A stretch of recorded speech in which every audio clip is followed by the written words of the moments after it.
According to a recent Consumer Reports study, 10% of the juice sampled had arsenic levels above what's allowed in drinking water.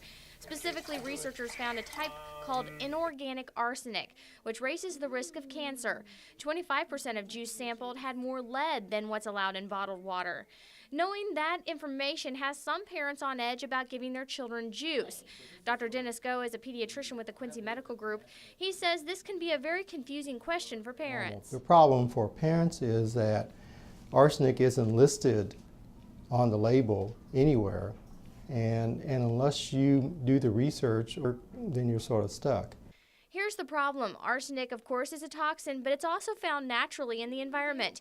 So it's up to the FDA to determine how much they think does not pose a danger to children and adults. The government has rules about arsenic and lead in drinking water, but for now, those limits don't apply to fruit juices. But Dr. Go says you can give your children juice, just be aware of what's in it and limit the intake. We recommend children don't get more than about 4 to 8 ounces of juice per day. So what I don't know is that how much arsenic exposure would you get from just a normal intake.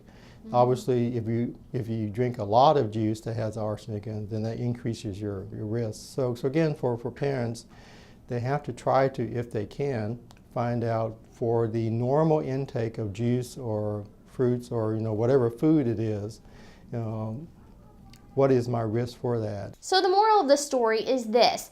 Make sure you do your research. Know exactly what is in all of the foods and drinks your child consumes every day. You have to know your risks, but keep in mind doctors say nothing is 100% safe. I'm Melissa Shriver with this week's Parenting Tips.